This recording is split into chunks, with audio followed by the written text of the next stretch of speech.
Yeah, let me get my... Oh, okay. All right. Welcome back to the pod. Welcome back. Or welcome. We're still We're still deciding whether to chuck that first. I think I liked it, to be fair. It was good. It was good. Definitely not as good as this setup. We're in a new setup now. New setup for us. Yeah, I like it. This is kind of nice. Casting casual. couch and like I'm laying back a little bit. I think I can just sort of I'm chilling. This is how I usually chill on the sofa with a microphone in hand. And a camera pointing at me. I podcast everything I do in my life. This is how we're podcasters now. Anyway, how you been? How you doing? I'm doing well. About 2 weeks since I saw you. Yeah, busy as always. But getting through, enjoying the weather, as I'm sure everybody is. Big heat wave this week. Big heat wave. So if you're one of our international viewers, well, you missed out. The UK's had great heat wave this past week.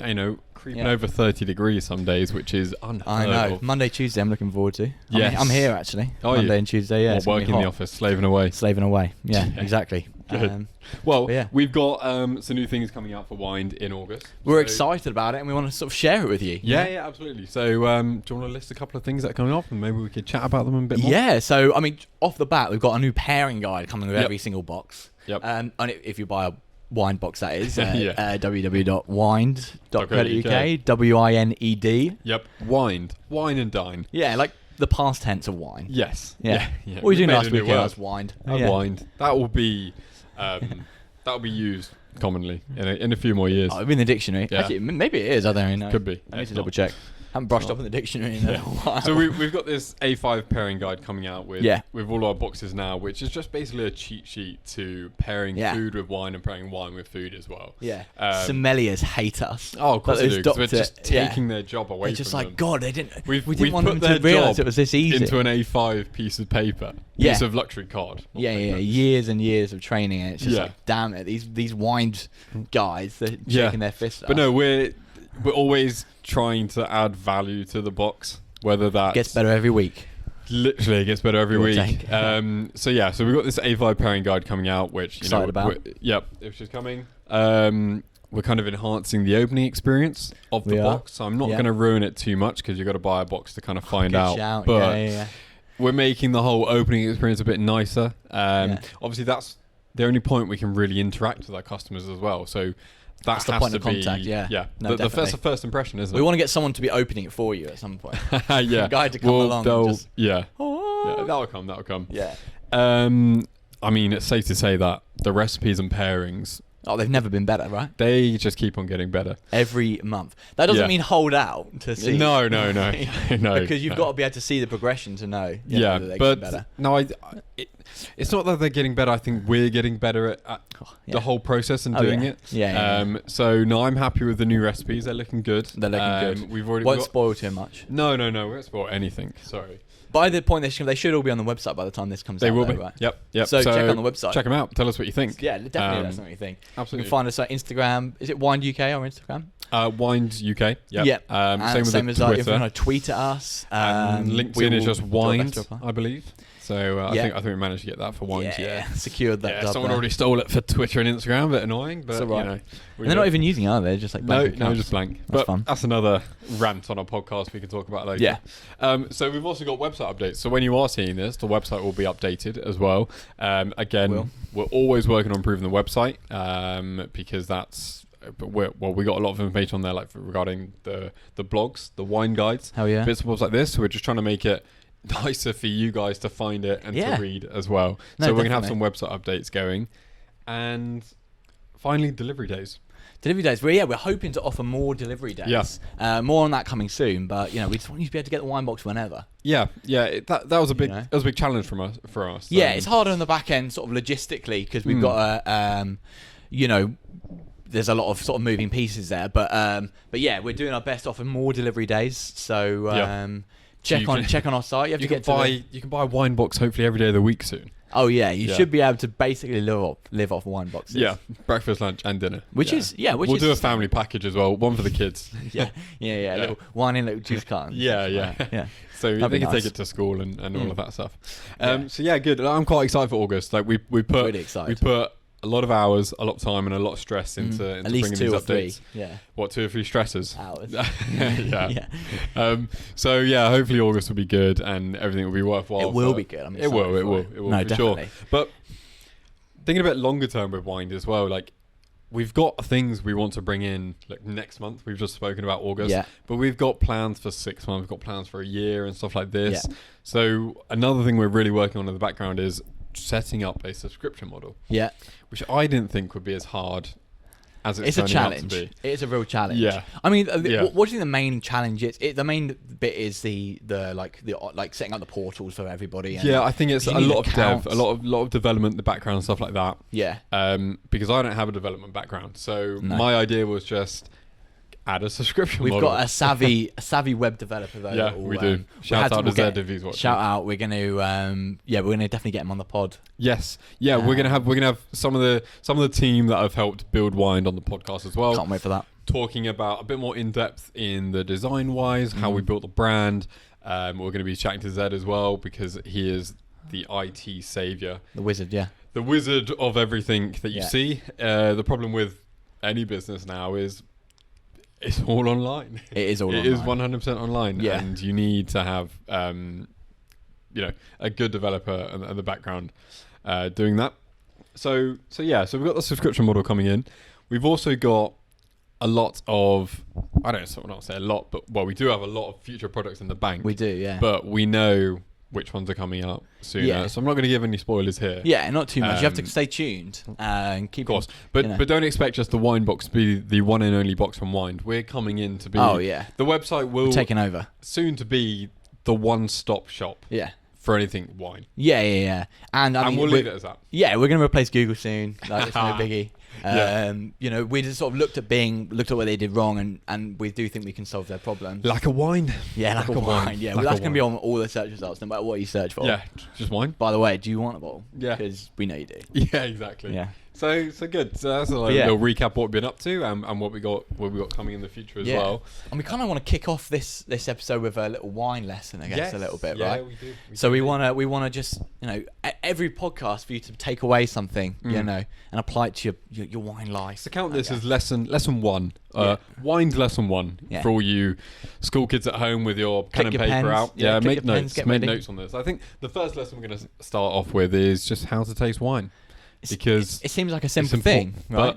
But to do it properly, there's 4 steps involved. There are. Do you know what they are? The 4 steps involved, right? So you've got to look at the wine first, right? Yep. So before you even do anything, right? To put the glass down, relax. Yeah. Just take it in, right? Because there's a lot of things that go into sort of. Because when you're drinking the wine, you want to be able to take in just all of its factors. Yes. Right? Yeah. It's a 5 sense thing almost, right? So you want to start off by looking at the wine. This is just a visual inspection of just how the color of the wine. Yeah. So I guess firstly, is it red or is it white? No.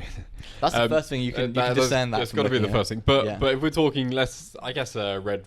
Well, both of them are easy to talk about. But red, if it's light, almost like pinkish purple. If it's like looks very light in the glass, that gives away quite a lot of clues of potentially what it's going to taste like. Yeah, definitely. But doing these steps, looking at it first, can kind of get your brain in gear.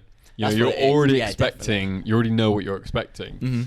So I guess with reds, obviously, if it's very opaque, very dark color, you could be expecting a more full-bodied, heavy, higher wine. Alcohol kind of thing. You've got if it's thick, if it looks sort of viscous in the glass. Yes. Then that's the next step.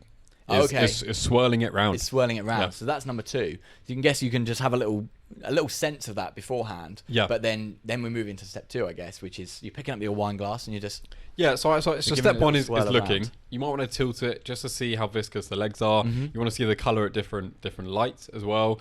Again, if we're looking at a more golden white, you can assume that could be oak barreled. It could be aged for a bit longer. Yeah. So you just want to build these cues up before you take the next step. The next step would then be to swirl it round. Yeah. So swirling it round helps with the color, but it agitates the wine and it releases all of those aromas as well. It does. So you want to swirl it around a couple of times just to kind of air out the wine. Yeah, it oxidizes the wine, lets it sort of breathe a little bit. It's something you hear quite a lot. Yes, which is just exposing the wine to oxygen is all that really is. That's what decanting is. That's what swirling around is. That's what leaving the bottle open for 5-10 minutes before you drink it is. It's allowing these aromas to be released. It just grows in the glass, right? So you're getting the full expression of the wine when you can then move on to the next step, which is the smelling of the wine. Exactly. So you look, you swirl, now we smell. Yeah. So when you smell your wine, again, you're like you said before, you're taking in all these 5 scents. So you've seen what it looks like. You swirled it around to release those aromas, and now we're trying to pick up hints or trying to see what flavor profiles we might be able to get from it. So and obviously, smell has such a profound impact on taste as well. If you swallow food with your nose blocked, etc., you can't really taste quite a lot of the when you take your medicine when you're younger. You know? Yeah, so smelling as well kind of just opens everything up, and you can be a bit more open to what it could actually taste like. 5 things, right? Yes, yeah. So you can only actually taste. So what is it? It's sweet, salt, bitterness, fat, and umami. I think umami. Yes, we're not food technicians. Yeah, but is that all? Have I covered them all? No, I think that's good. Yeah, I think that's good. Yeah, so you only taste sensations, but you smell flavors. So that's your olfactory. So that's where you get all the notes of red fruits and all this kind of stuff would be through the smelling. Yeah, and then we can go on to the 4th and final step, which is actually taking a sip of your wine. A sip of the wine. The bit you've been waiting for. You don't want to take a large mouthful. 1 to 3 are building the anticipation. They really are. You don't want to take a large mouthful of wine. You want to take a small sip, kind of let it sit or linger in your mouth a little bit. You might want to swish it around just so it covers. When you're talking about your tongue can only taste like certain areas, you want to make sure it covers your whole tongue, around the mouth, etc., to really take in the full sense of it. Exactly. Yeah. Some professionals kind of like suck in a bit of air, because I think that aerates it a little bit more. You don't have to be doing that at home. It doesn't sound too pleasant either. You can enjoy the wine just having a little sip. Yeah. And then what you want to do is just kind of have a little mental reflection, being, does this taste like how I thought it looked? Yeah. Does it taste like how I thought it smelled? And then you can kind of, over time, you'll get better at it. Definitely. Because when you start off, you might not know what you're smelling, or you might not know what you're looking for. Yeah. But over time, the more wine you drink, the better you'll get. See, no one's born like a wine connoisseur, right? Some of us are. So, I mean, So you're not born with a nose that can just... Could you hear people, they smell wine, they'll be like, oh, that's notes of this, that, the other. That's years of training. That's a long time, right? Yeah. So, but then making notes is actually a really great way of starting to teach yourself. Yeah. So you'd be like, okay, this gave me. It also means making notes as well. It means you can actually start to sort of categorize the different wines a little bit. And you can work out what you like. So if you're drinking a Malbec or something like that, put Malbec down and then just and go through those steps, and basically each of them say, when I was looking at it, it was a garnet kind of color or something like that. It was when I swirled it around the glass. It's good reflection as well. It is, yeah. Because you can have a glass of Malbec or Syrah or something, and you like it, you love it. It may taste great at that time. Yeah. But 2 weeks go by and you've forgotten why did I like that? What flavor profiles or even like which one was it that I liked? Exactly. So wow, I had a lovely wine last weekend. I think if people are serious, maybe not even serious, but if people want to learn a bit more about wine, there's some really good wine apps as well. Okay. I've got maybe we can put them up on the screen. Yeah, if they pay when we can find them. Yeah, if they pay us. But there's a lot of wine tracker apps, I guess, where you find your bottle. Vivino, that's it. Vivino is a good wine app where you take a picture of the wine, and it kind of uploads it onto your profile, and then you can write your own review. You can give it stars, flavor profiles, etc. Yeah, so you can follow other people as well. It is a bit of a social aspect, but I like that. If people want to just generally learn a bit more, I think that's the best way of doing it. That's a good way of starting, because it's easy to do. You can look back on all the old wines that you've had previously. So you might find a trend. I'm really liking light-bodied reds, etc. Exactly. And then that's the kind of wine area that you love, and you gravitate and then you can towards. start trying some more of those. Because when you're thinking about I've got to try loads of different wines to work out what I like, and it's just there's thousands of different Malbecs, there's thousands. Do you know what I mean? So, but if you work out which what specific kind of style you like, then you can really start to narrow down. Oh my god, this is my favorite wine ever. Because, and I think as well, it just unlocks that whole another aspect of enjoyment, because it's this whole process. Yes. Where you're not just necking it or drinking it and being that was kind of nice. It just adds so much more a bit of precision to it. Yeah, levels to it 100%. No, definitely. The region, the grapes and stuff like that. Yeah. And, you can go and that's the thing. And then you can start after a while of doing that, you'll start being you can I can sense the terroir, so the place where this wine was made. You can. That's a new word. Didn't know that. Terrier. Yeah. Terrier. So that's like the all the sort of aspects that the vineyard will add to the wine. So you might start liking wines from cool climates because you like wine that's like a crisper, kind of wine or whatever. But yeah, so that's a little basic introduction into into how to taste wine, into how to taste your wine. I think we'll definitely do a deep dive where we I think we could do like whole videos on a specific wine, on specific I like that. lessons, if you like. So rather than a podcasting, we could like set up a camera and do videos, kind of like talk through not just one step, but we can talk through the whole process of our wine, how we would try a wine, and how we go about trying it. Maybe even like have some tips or tricks of what to look for when you're smelling, when you're tasting, etc., and how we take notes or how we document our wine tasting. Because there's some little things that characterize as like a really nice wine, and stuff like that, and obviously we can get into all of those, in a more of a deep dive video. But like for just as an example of one, like the finish of a wine is like really indicative of quality.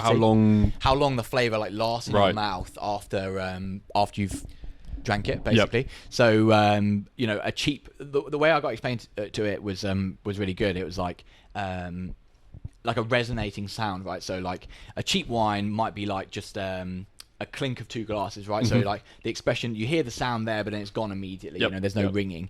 A slightly better quality wine would be like a note on a piano where you press the note and then there's a stays slight on kind of for a bit longer, bit, reverberation, and then like just a high quality premium wine would be like a tuning fork. How you just go ding, and it just stays there throughout through, and even gets better. That was quite a good way of I know what finishes, etc. But visualizing it like that was it was quite good, especially for anyone watching as well. So something to note: finish of a wine. I'll just quickly end the segment on a funny news story that I found the other day. Yeah, please do. So as I look at my daily wine news, I found this story of a man who was really eager for a bottle of wine that he didn't even want to pay for it. Wow. So he was in Aldi. We've been there. No, don't do that, guys. Maybe we bleep out the supermarket. Don't know if we can promote on such a big platform. I don't want to inflate their share price or something like that. So true. So this man went into blank shop and he decided to just pick up a bottle of wine and leave the shop and not pay for it.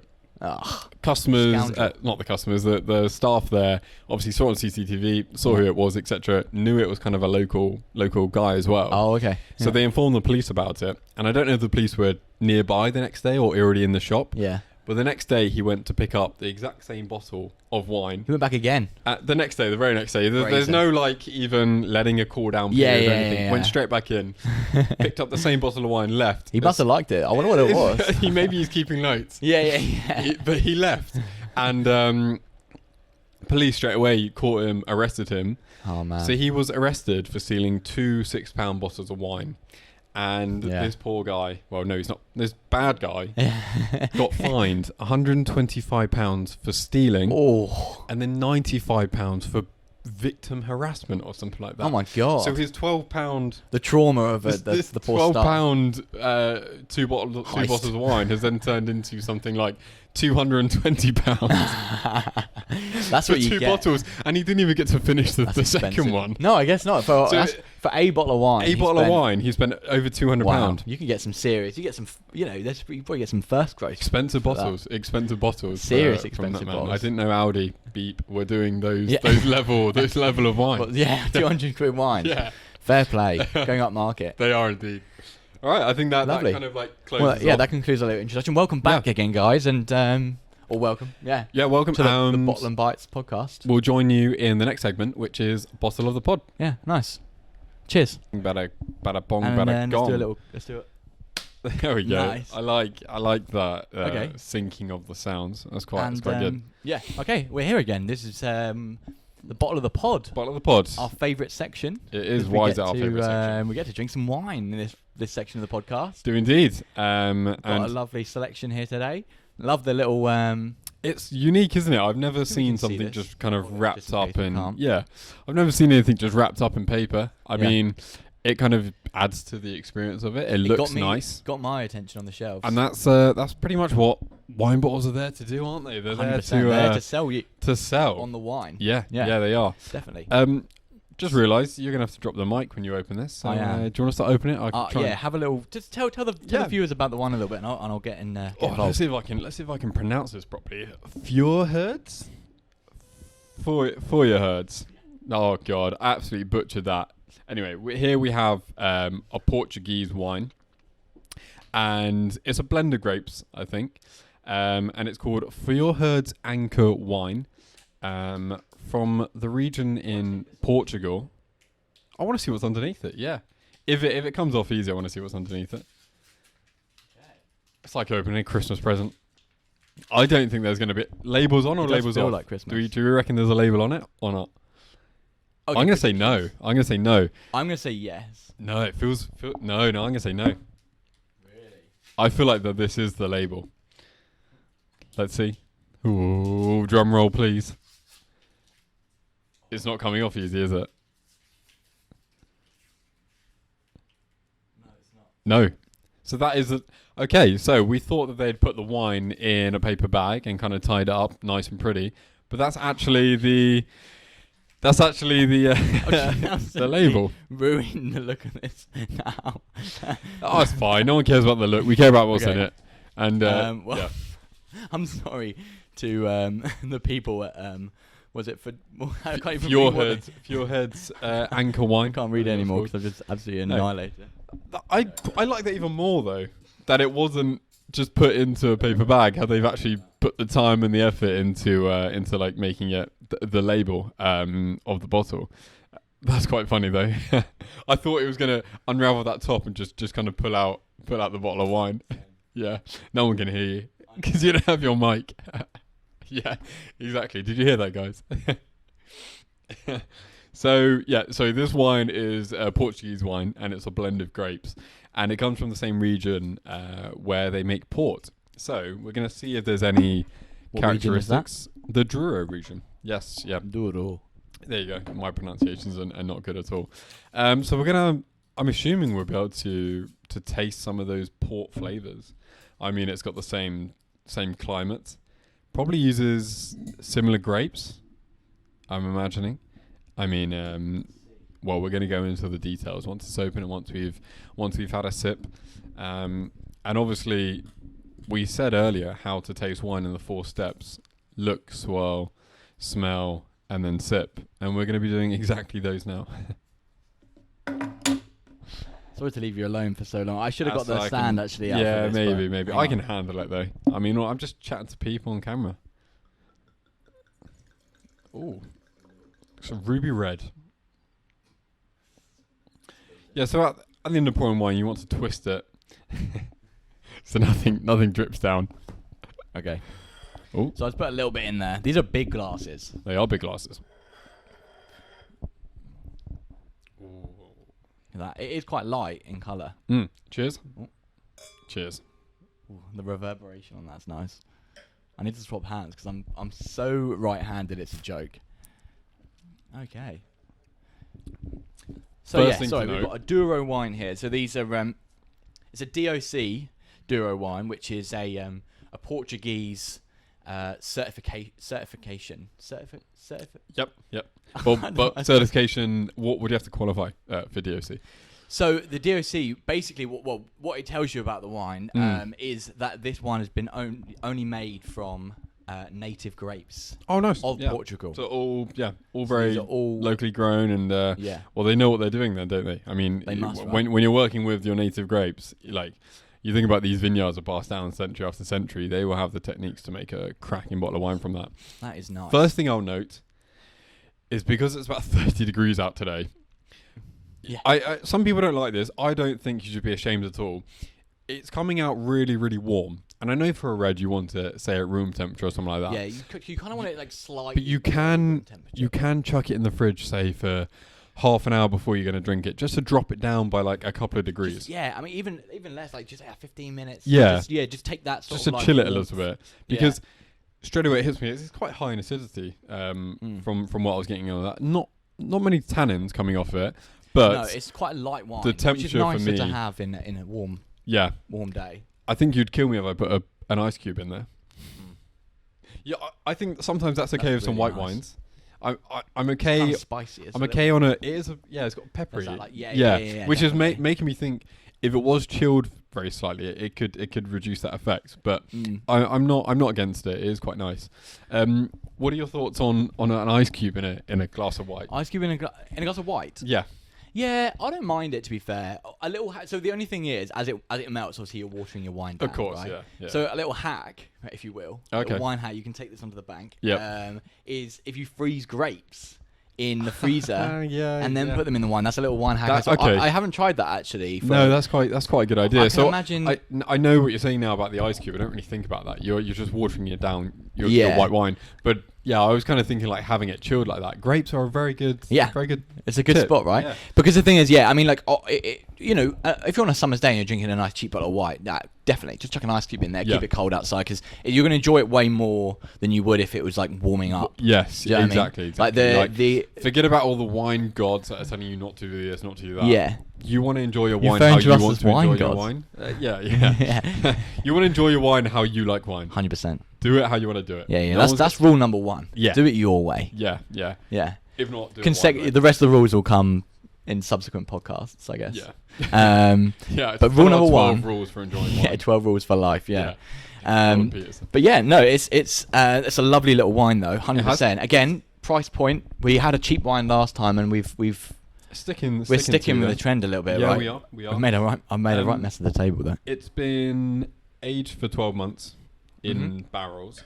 Yeah. The same barrels that are used to make some vintage ports as well. That's cool. So I guess obviously you pick up some of the flavors from that as well. Yeah. Kind of makes sense because, like you said, it's a very light wine, and being in barrels as well, it kind of like softens the flavors a little bit. Yeah, wood barrels. Yeah, definitely.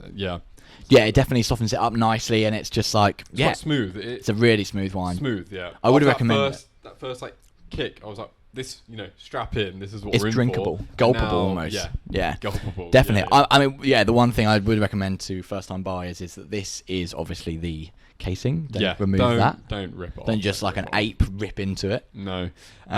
This is a blend of 3 grapes, which I think is. I like common. a blend. So it's common because not every grape variety has. So every grape variety has their own individual characteristics, right? So when you're looking at what you work back from what you want to achieve from a wine when you're a winemaker. So you'll say, look, I want this to be the end result. How are we going to get there? And sometimes you can achieve that result with just a singular grape if you're trying to go for sort of a classical expression of something. But often when as these are all grapes that are grown in the same area, they're going to have a lot of similarities, and the blend is going to work really nicely, and they're going to play off each other. Guess it allows a bit more creativity from the winemaker as well, because if you want like spiciness from this grape, if you want like some of the richness black from another fruits one, from another grape, you can kind of like pick and choose, literally to blend and make your favorite grape. But the main grape in this is Tempranillo. Tempranillo. There you go. Yeah, it's good. That which is quite a famous grape. It is 4th most planted grape in the whole world. Wow, so it's very common. Do you know what the most planted one is? Cabernet Sauvignon. Nice. Look at that. We know our stuff, guys. Snappy stuff. Yeah, that was quick. Which the more you look into it, that grape is everywhere. Oh yeah, it's serious. Absolutely everywhere. Yeah, it can just be grown in just every environment as well, because it's such a. I don't want to say neutral, because that's not the way that should be described. Yeah. But it's a very friendly. What was it? Cabernet Sauvignon is. Yeah. Yeah. A very. Often with Merlot in France, they'll blend those two. That's a very common. So I think that's where a lot of it is grown. You're not making 100% Cabernet Sauvignon most of the time. You are blending it with others, because it's such a versatile grape. Yeah. That's the word that I was trying to reaching get for. Talking about versatile, Tempranillo is very versatile with a lot of food pairings. I think it's quite easy to pair with. It's a friendly compadre to food. Yeah, it's not very specific. Lots of things like roasted vegetables, obviously a lot of red meat as well, being quite a spicy, peppery red as well. Yeah, like a peppery steak would go nice. Yeah, hearty foods as well, hearty pastas. It is very versatile. It's one of those ones where if you can't go too far wrong. No, you can't. We probably could. We probably could pair that with a. We do our best. Yeah, we do our best. Yeah, absolutely. But yeah, lovely. So out of have another little taste. Yeah. Just to sort of make sure your memory's fresh for it. Because I might leave you to talk for about 5 minutes like you left me at the beginning. yeah. No, go on. No, because I think that the question I'm going to ask you next is what are you rating this wine? So you have a little, Am I rating this wine? Yeah. Before we rate, I just got to talk about price.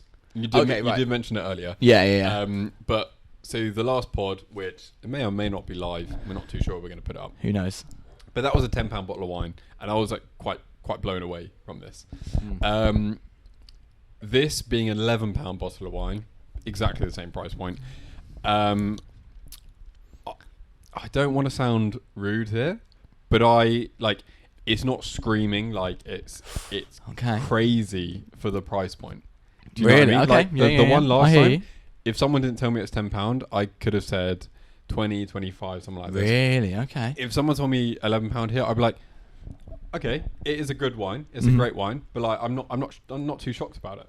Really? Okay. Yeah. Fair enough. I'm not slating this wine. I'm just saying the other one blew me away. It was lovely. It was good. No, definitely. And I think this is where sort of personal preference comes into play a little bit, I guess, because what, you're going to say you love it. I really like it. Okay. Yeah, but we'll go again. It's my first glass of wine for the day, so I'm gonna enjoy it. What we drink at the same time. I didn't issue. It's growing. I really like it. I think it's like there's a decent finish to it. We were mentioning that earlier. I can still taste it. It does linger. Yeah. For quite a while. I don't know. I think it's really nice. You can see. You won't be able to see because you got cameras. Got poor eyesight. Awful. Yeah. It's got nice, good legs on it. It's a nice quite thickness. viscous. It's smooth. Yeah. I don't know, man. I'm a big fan. So you're quite impressed with the yeah, I am quite impressed with it. To be honest. Blind taster. How much would you pay for that bottle? I would pay. Oh man, what wouldn't I pay for this bottle? No, I don't know. Maybe more than £11. I think I'd pay. It is restaurant price as well. I mean, restaurant price would be even more expensive. Yeah. Restaurant price will be. In a restaurant, I pay. If I paid between £20 and £30 for this in a restaurant, you'll be happy. I wouldn't feel done over. I think that's usually the average markup for a restaurant anyway. Yeah. From £11 to £20. Oh, goodness, on the bare minimum. Yeah. Unless you're that guy that nabs wine bottles. Wine. Yeah, then it's £200. Yeah, 4-finger discount. Okay, so after tasting it and talking about the price point, what would you rate? Okay.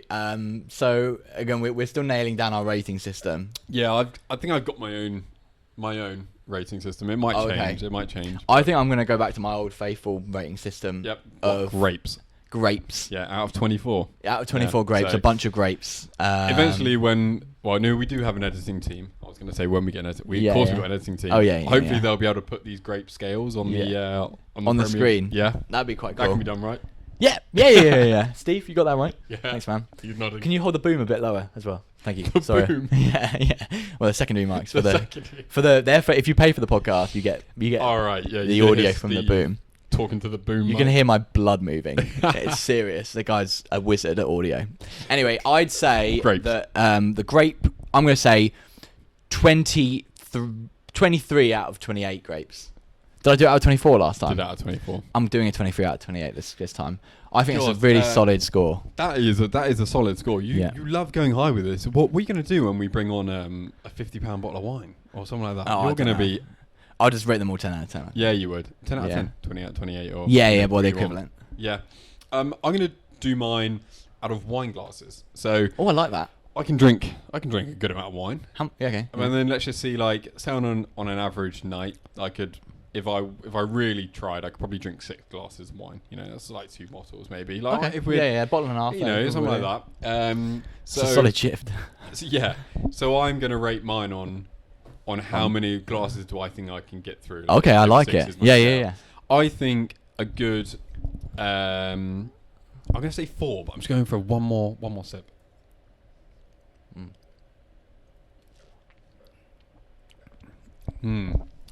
Yeah. I'm sticking with 4. I think 4 out of 6 glasses. Yeah. I would happily drink this throughout the night. Yeah. It is good. It is friendly, isn't it? You could drink it throughout the night. And it's airing out quite nice as well. Like when I first took a sip, it was like it's breathing in the glass. It did hit you a little bit. Now it's mellowing out even a little bit more. I mean, it's had a year in oak to mellow out anyway, but these 10 seconds I've given it to aerate here seems to have done the trick. Definitely. So it's growing on me. Lovely. Would recommend then, overall. I really want to try it cool down though, I'm not going to lie. Yeah, we can put it in the fridge. We can try it in a little bit. Put it in the fridge, yeah. Yeah, we'll bring it back out in the next section. Yeah. Nice. I think overall though, another solid wine. Yeah, and unique as well with the wrapper that we've destroyed. Yeah. Yeah. So you can't see it, but Cam's just kind of ripped it all off. And happy with that. Yeah. Well, that's bottle of the pod. Bottle of the pod, cheers. Yeah, cheers to that. Chin chin. Cheers. Bang. Okay, right. Welcome back, viewers. Welcome back. Our regular viewers will know that this is time for wine facts. Wine facts. Wine facts. I'm a little boy who likes wine and facts. I am a little boy that loves wine facts. This section is where we just kind of take it a bit more lighthearted. We try say some funny things or surprising things about wine that we were surprised about, which I'm sure you will be as well. Definitely. And to kick it off, Cam, what's your wine fact? I don't know. I'm putting it in there because eventually we're gonna have some jingle. A clip for that. Okay. Okay. So I'm gonna start this off with a little. This is a multiple choice sort of answer thing. Yep. We're gonna see if you can. You can guess which it is, A, B, C, or D. Okay. Basically, why was the winemaker Sparky Marquise? Why did he tell reporters he was gut-wrenched? Sparky's not his first name. Sparky is his first name. There's already a lie in your fact as well. His legal name. Sparky. Okay, Sparky. Okay, let me give you the A, B, C, D. Yeah. So no, he told reporters he was gut-wrenched. Okay. You're guessing what the reason was he was gut-wrenched. Okay. Is it A, his wife left him? Okay. Okay. Starting things off light. Is it B, there was a forklift malfunction in his warehouse? Is it C, his close friend tripped over? D, his hair dye wasn't the colour that he wanted? So Sparky is a winemaker. He told the reporters he was gut-wrenched at something. Right. Sparky's a winemaker, right? Yeah. Yeah. So you've got his wife left him. Yeah. Forklift trouble in a warehouse. We then have their own B. We then have what's C? His close friend tripped over. And then what's D? His hair dye wasn't the colour that he wanted. Cool. So one of these relates to winemaking. You hope so, but or maybe it's just relevant because he's a winemaker. And reporting on it's got to be B. He's got it. Someone in his warehouse has driven a forklift straight into one of these big wine barrels, and he's had wine splashing everywhere. And then that affected the colour of his hair dye. And then his friend slipped in the wine that was spilling out as well. And he came back late, and his wife thought he was cheating. So you're going for E, all of the above. I'll go for all of them. It would have happened in a series of events, but we're starting off with B. Forklift incident. Ding, ding, ding. Yes. Incorrect. No, I'm joking. Yeah, no, that's correct. Great. So the story was a warehouse operator basically just had the worst shift of his life, essentially. Basically a forklift, he called it a forklift malfunction. He just drove. Definitely. He had a few too many tasters. Yeah, that's afternoon. what it was. He had his head underneath one of the taps and his forklift drove off. Basically, there were 460 cases of 2010 Molly Duca Velvet Glove Shiraz were smashed. Do you want to have a little guess at how much those 460 cases were worth? Yep. 460 cases. You get your calculator out. Yep. 460 cases would be, just guessing, would be 5,520 bottles of wine. Wow. And then if we can just presume we've got a £9.50 cost basis on that, I think unfortunately Sparky is out by about 50 grand. Wow. That is a good guess, completely random guess. It's actually really wrong. Oh no. In Australian, it's in Australian dollars if you want to just alter your conversion rate. Mine was, yeah. Perfect. So $1.07 million worth of premium wine. For 5,000. You didn't tell me it was premium wine. Whatever. You should have known that. I should have known. I put the wine Molly as £9.50 a bottle. Yeah. So I should have expected more from Sparky. I'm sorry, Sparky. Fortunately, the wine was fully insured, so he Wow. He would have got a chunk of that back. That's great, actually. I didn't know you can get wine insurance. You know. You can. Yeah, I'm not going to bother on my £6 bottles of wine. Well, maybe you should. Yeah. Mine's less of a wine fact, but a bit of a question, which you know, if you can't answer, I want to know. What's the main purpose of oak barrels, of aging wine in oak barrels? So there's obviously different kinds of barrels that you can use to ferment wine in. You've got the oak barrel route, or you've got steel barrel, or you've got some people in like cement boulders. Oh yeah, I've heard about that. Boulders, you know what I mean, cement cases or whatever. And the idea of oak is that the wood actually sort of leaves an impression of itself on the wine, kind of thing, a little bit. So also lets oxygen in and out. It does, a little bit. But yeah, so I mean, if you hear about a wine being categorized as like notes of like caramel or that comes from that will come from the oak, vanilla. Stuff like that, little hints of flavour come from the oak. So it's also, you can kind of cover up a lot of mistakes with oak. You can. I have heard about this. Yeah. So it obviously softens the flavour as well. It softens the tannins. So if you maybe have quite harsh wine, chuck it in oak. You can kind of. Usually it's between 6 to like 2 years, 3 years. It's like a Snapchat filter. 6 months to like 24, 36 months. Right. Obviously, the longer it stays in, the lighter a red would get, and the darker a white would get. Correct. Yeah. For a red, the tannins would soften and reduce over time, and it would become they break much down. lighter. Mm-hmm. So I guess if you do have any mistakes in your wine, in your grapes, you can kind of. I mean, obviously, there's a lot of the time it's an intentional choice. Of course, but, it's a way some can do it. Mix that with blending grapes as well. There's never a bad harvest. Yeah. There's never a bad harvest in that. But there you go. That's a little brief. Yeah, so I'd say just it's mainly for reds, but quite often white's seen as Chardonnay. Yeah, I mean white. Chardonnay is a very popular oak aged wine. Mm-hmm. So yeah, definitely. Good. Just a little intro into oak barrels. Nice. All right.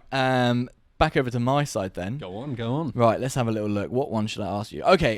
This is just a little quick one. Obviously, we know that wine has a lot of historical significance, right? We do. Birthplace in Georgia. Nice. Good little callback there to podcast one. Link down below for that. No. Yeah. So this is about wine in the Bible, okay? So how many times was wine mentioned in the Bible? How many times was it referenced to? More than 3 times. Well, I mean, yeah. Correct. Yeah. Next. And there we go. Next question. So do you want to have? Should I give you an A, B? No, I don't have one A, B, and C. So just guess. Let me say 200 times. You say higher or lower, and then I'll give it another guess. So 200 times. It is higher. That's a pretty close guess. Okay. 250 times. It's been mentioned. It's actually slightly lower. You get one more guess. No, I can't be bothered. 225. Oh, 228. There are 228 references to wine, and 19 references to strong drink. What strong drink? Oh, it's vague. Back then, there wasn't regulations on it, so it was probably just potato water that had just been left for a while. Yeah. That's quite a lot, though. Yeah, so that just, it's just a little like... It's so historic. Insight into around, how important it was. I mean, a few of those would have been the Last Supper, obviously. Of course. Jesus, if Jesus I were doing a Jesus in that magic position, and, I was going to get crucified the next day. Yeah. Just shows the historical, resemblance. Just a little touch on wine. Next one. It's going to be hard to guess, but I'm going to make you guess. Okay. So, how many hectares of vineyards are in the UK? How many hectares? Yeah. Do you know roughly how big a hectare is? I don't know how big a hectare is. Okay, so I'm going to go in this blind. I have no idea. How many hectares? I know there's a lot. There's a lot, of, and they're popping up all over the place. So they are. I hope your stats are current. My stats are current. Okay, good. I'm gonna say. Gonna have to push you for time here. There's at least. Is there 20 hectares? Yeah, there's at least 20 hectares. Now, none of us really know what a hectare is. I think it's an old-fashioned measurement. It's pretty old-fashioned. Should we to Google it? We'll talk about it anyway. So. There are 3,800 hectares of vineyards in the UK at the moment. 3,800? I thought a hectare was way bigger than it is. Same here. So there's 3,800 hectares of vineyards in the UK, and that has more than doubled in just the past 8 years. So really? 8 years ago there was about 1,400. So it's more than doubled in 8 years. And this that is pretty crazy. 3,800 hectares are spread between 800 different vineyards. So the actual vineyard is doesn't have many hectares of grapes. So just for context, a hectare is 10,000 square meters. So 10 square kilometers. Is that right? I don't know if that works like that because it's cubed. Square kilometer. Oh yeah, square kilometers. Yeah, you're right. 0.01. 0.01. 0.01 square kilometers. So it's tiny. It's not cubed. It's squared. Squared. So yeah. So even though the UK does have a massive growing wine scene, like I was saying, it doubled. But the majority still are sparkling. Now let's put this into context, right? France isn't the world's largest wine growing. I think it's like maybe 4th or 5th or something like that. Yeah, they do a lot. France has 745,000 hectares. So the UK only has 0.5% of the vineyards that France has. So even though we've doubled in 8 years, France is big. We are way behind. We've got some catching up to do. We do, and we will. Look at the heat wave now. It's great for wines. We're going to do bits. Yeah. The UK's wine scene's getting better, but we are Champagne's going to be too hot, and we're going to be where it's at. Yeah, Canterbury is going to be the new Champagne. Yeah, Champagne. Yeah, I love it. Next fact. Surprisingly, I thought the UK had more than that. 0.5% of France. Pathetic. France is massive though. Yeah. I do have to give it to France. But France isn't even in top 4, I don't think. Fairs. Yeah, I think it's USA. Then I don't know. This is quite a good little fact. Yeah. This is actually I do have to just sort of make a formal apology about my research methods for last podcast. Good. I don't want to be the one to say it. So I made a quote, and the quote is out there, that the Titanic was the oldest wine cellar. Because I am just too trusting. I saw it online and I trusted it, but in hindsight I shouldn't have been so naive. So this week I've come prepared with a wine fact. Liam, what is the oldest wine cellar? I'll give you a hint. Oldest wine cellar. Blah, blah, blah, blah. Not Titanic. So now I'm going to answer this exactly the same as I answered it before. I think we're going back to ancient Greek times. I think we're at like 4,000 years ago. I think we're at minus 2,000 BC. Okay. I'm going to go before Jesus was born. I'm going to go when Troy, when they were attacking the city of Troy. I'm going to go minus 1900 BC. That is I don't say minus if I'm saying BC. Yeah, no, you don't say minus. So just 1900 minus, so it's like 100 years ago. Yeah. The Titanic. That's really not a bad shout. It was actually, so it's archaeologists are it's pretty current. This is a recent excavation. They're excavating a 3,700-year-old wine cellar. So 200 years off. About 200 years off, which in the grand scheme of things, that is serious. So it's actually in northern Israel. So in like a slightly less classic wine producing region, but there was a 5x8 meter storeroom, and they uncounted 40 large jars of basically. And what they did, obviously the wine had evaporated, so the wine was gone. Damn. I know, I would love to tuck into one of those. Can you imagine? But they did they did like chemical residue checks on the inside of the wine, and so I was slightly off. Slightly only by about 3,600 years. In Canaanite this Palace. Is what look, you make a mistake, you learn from it, and we're here. And we come back and we're honest at wine, so I'm not going to just try and No. Right. Fool everybody. But So sticking with the UK here, so I was talking about UK hectareage of vineyards earlier. Mm-hmm. What do you reckon the average tax rate on wine is? The average tax rate on wine. Yep. What, like import tax is this, or is this? No, or just tax on selling of wine? VAT. Yeah. Right. Okay. Yeah. So how much the government gets in the UK or in the UK? Yeah. Okay. More than you think. More than I think. Yeah. I was thinking it was 100. No, that's good. I'm gonna say 30%. So 56% on average. Wow. 56% of every bottle of wine goes to the government. And this is even more surprising because the average wine bottle on a supermarket shelf in the UK is just £6. So you can get a lot of great wines for under a tenner. Definitely. So the average price is actually £6. So this means if the government got rid of wine tax, you could theoretically buy a bottle of wine cheaper than you can a cappuccino, your morning cappuccino, which is ridiculous. That is crazy. But we'll save all of this economic stuff and politics for another day. Yeah, but they'd abolish the law, and everyone would be drinking a morning wine instead of a morning coffee. that would be able to put people in a good Starbucks mood. would start just chucking wine on the menu. This is where wine would go well, because we would just start popping up corner wine shops for the morning commute. Damn. Crazy, 56%. Yeah. Hey ho. Man, poor wine producers, man. I know, they're getting ripped off. Is what it is. Do you want another fact? We got time? I think we got time. I think we got time for another fact. What is the time? So, I think we got a little bit of time. Okay, so again, this is another thing I wanted to kind of go back on.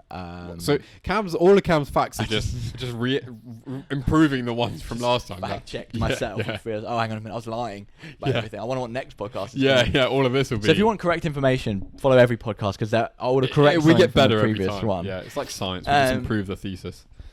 So I think we mentioned about how wine's got a lot of like antioxidants, right? Yeah. And about how healthy wine is. So you may have heard of something called like the French paradox, right? Never. No, but well, I mean, yeah. I've heard about like the Paris syndrome, but that's different. Okay, maybe that's different. I'm not sure. Yeah. But basically, it's a paradox in a weird way how they eat so much fatty foods, but their rate of like heart disease and stuff is quite low. So much lower. Yeah. And like the theory was that the reason for that is because they have like a glass of wine with every night. Okay. So you're telling me to eat fatty foods and drink wine? Well, this is the disclaimer. So this is what I was like. Oh, this sounds like it's getting corrected next week. Yeah. But it's because of an ingredient in wine called resveratrol, right? So that's what they assumed, did the work and was just saving the French, basically. Yep. Apparently, it's not that, though. This is a bit of a misconception. Mm-hmm. So while, a glass of wine a week is healthy for the antioxidants, drinking like the French do, maybe it's not. Who were the most? Portugal. Portugal were. Damn. Yeah. Okay. The most wine drinking nation. Yeah, I remember like 52 bottles a year. But in the years between 1998, 1998. Cam and dates don't work well. And 2009, they did a study in some small Italian. That's a long study, 30 years. It was, well, 20 years. 1988. 98. Oh, crikey, sorry. So, actually, only 10 years. What? 1998 to 2009. Oh God. We need to. So researchers followed 800 villages in small villages, and they basically they were drinking like wine all the time. So they see what's the rate of like heart disease and stuff like that. And actually, of the 800 villagers that were drinking wine all the time, 268 of them died. No. 174 of which died from heart disease. Don't drink and eat and loads. 34 from cancer. Damn. So we may have to look further to try and solve this French paradox. So I just want to just say to people out there that are maybe just like who says a glass of wine a day is fine, keeps the doctors away. It doesn't. It gives you heart disease. Yeah, and the doctors come knocking. Yeah, but not to help you. No, that's to take you away. So we just want to just have a little disclaimer in here and just moderation is key, right? Moderation over everything. Yeah, you're talking about fatty foods and stuff like that, and drinking wine. No, do it sensibly. Yeah, be sensible. Be sensible with it. Because unless you're French, apparently, if you're an Italian villager, the story how it unfolds, it doesn't unfold well. All right. Well, thanks for just putting such a light-hearted fact towards the end of the podcast. I was meant to say that one first. Yeah, I mean it was a bit heavy. Well, I'll finish it off with something. It's not really joyful. I mean, mine's just like numbers now. You should know this. You're quite a smart kid. Yeah. How does that make you feel? Yeah, a little bit. I don't know. How many grapes does it take to produce an average bottle of wine? Oh, and I knew this. I did know this. I no longer know this. So it's all fun. No. So how many grapes? So if I were to try and fit grapes in a bottle, just like fit them in there, it would be at least 100. Right? Okay. And I don't think you could fit that many more in. But I think it's like, oh god, it's such a hard question. Okay, I'm gonna go for 1,000 grapes. 1,000 grapes. Yeah. You are. Maybe we're talking like a Magnum or something, a double wine bottle, but it's on average about 500, 550. Okay, grapes. That's not too bad, I guess. Yeah, well, you doubled it. 2 bottles of wine is not two that much bottles of different wine. to one Yeah, bottle I mean that's how you see it anyway. You drink 2 bottles. Oh, it's only one. Yeah, I just had 4 glasses of wine. That's a bottle of wine. Yeah. So they're just it takes roughly about 500, 550 bottles of grape. Again, talking about different climates and different vintages, you could have quite a poor summer. The grapes will be won't have as much moisture. Yeah, there's bigger and smaller grapes. Yeah. But that's an average to make a standard bottle of wine. But this is what I found interesting. One planted vine produces about 10 bottles of wine per year. So when you look at rows and rows of vineyards, it's hard to think. What does that actually equate to? How much does it equate to? Yeah. And it's actually just one of those trees can produce about 10 bottles of wine, which is way more than I thought it was going to be. I thought you would have to have get through a couple just to have one. Yeah. Because you think there's a lot of wastage and bits and bobs. I guess it would depend vine to vine, but vine to vine it does. Yeah, of course. But we're talking averages here. Yeah. Nice. Lovely. Well, that sort of concludes our wine facts section. Yeah, can you sing the jingle, please? Because I sung it earlier. What was it? How did it go again? Just wine facts. Wine facts. I'm a little lad that loves wine facts. Little lad that loves wine facts. But no, that was good. I mean, I'm glad we did some fact checking on the facts before we told them to you. Yeah. And that is my favourite part of the pod. Right at the end. We learned something. A little bit in. We do, because we don't tell each other the facts beforehand. This is separate. So that's why, last week I found it quite funny with Cam's Titanic fact. Yeah. I think we should put that one out. I think we should. I think we should. Because it's a learning curve. So right, well. Yeah. Well, cheers to the end of this podcast number 2. Thanks for listening, and go listen to another one. And subscribe to our YouTube channel as well. Tune in to the next Bottles and Bites podcast. Yeah. Thanks. Cheers.